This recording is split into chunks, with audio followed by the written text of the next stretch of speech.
ஒரு சமயம் விஜயநகர பேரரசர் கிருஷ்ணதேவராயரின் அரசவையில் நெய்யின் விலை தாறுமாறாக உயர்வது குறித்து விவாதம் எழுந்தது.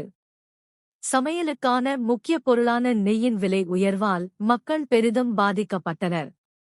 இதை குறித்து அறிந்த அரசர் கிருஷ்ணதேவராயர் உடனடியாக தமது அமைச்சர்களை அழைத்து, நெய்யின் விலையை குறைப்பதற்கு என்ன செய்யலாம்? இதற்கான ஒரு நல்ல தீர்வை கூறுங்கள் என்று கேட்டார். அரசரின் கேள்விக்கு பதில் கூற எழுந்த ஒரு பேராசை கொண்ட அமைச்சர் ஒரு விசித்திரமான தீர்வை முன்வைத்தார். அரசே, நெய்யின் விலையை குறைக்க வேண்டுமானால் நெய்யின் பயன்பாட்டை குறைப்பதுதான் ஒரே வழி. எனவே அரச சமையலறையில் பயன்படுத்தப்படும் நெய்யின் அளவை பாதியாக குறைக்க வேண்டும் என்று பரிந்துரைத்தார். இந்த யோசனையை கேட்டதும் மற்ற அமைச்சர்கள் இதற்கு எதிர்ப்பு தெரிவிக்க துணிவில்லாமல் இருந்தனர்.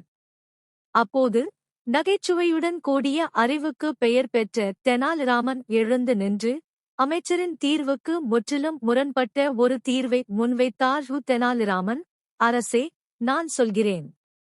நெய்யின் விலையை குறைக்க ஒரே ஒரு வழிதான் உள்ளது. அரச சமையலறையில் நெய்யை பயன்படுத்துவதற்காக எரிக்கப்படும் விறகின் அளவை உடனடியாக பாதியாக குறைக்க வேண்டும் என்று கூறினார். இந்த தீர்வை சற்றும் எதிர்பார்க்காத பேராசை அமைச்சர் கோபத்துடன் தெனாலிராமனை பார்த்து, என்ன முட்டாள்தனம் இது? சமையலுக்கு தேவையான நெருப்பை உண்டாக்க விறகு கட்டாயம் தேவை. பயன்படுத்தும் நெய்யின் அளவை குறைப்பது சாத்தியம். ஆனால் விறகின் அளவை குறைப்பது எப்படி சாத்தியமாகும்? சமையல் கெட்டுப் போகாதா என்று கேட்டார். அதற்கு அமைதியாக பதிலளித்த தெனாலிராமன் அமைச்சரின் தவறான பரிந்துரையை சுட்டிக்காட்டினார். மதிப்பிற்குரிய அமைச்சரே, நீங்கள் கூறுவது முற்றிலும் சரிதான். நெய்யை உபயோகிக்க விறகு கட்டாயம் தேவை. விறகைக் குறைத்தால் சமையல் கெட்டுப் போகும். அதுபோலத்தான் உணவின் சுவை மற்றும் தரத்தை குறைக்காமல் அவசியமான நெய்யின் அளவை குறைப்பது என்பது உங்களால் கூறியது போல சாத்தியமில்லை.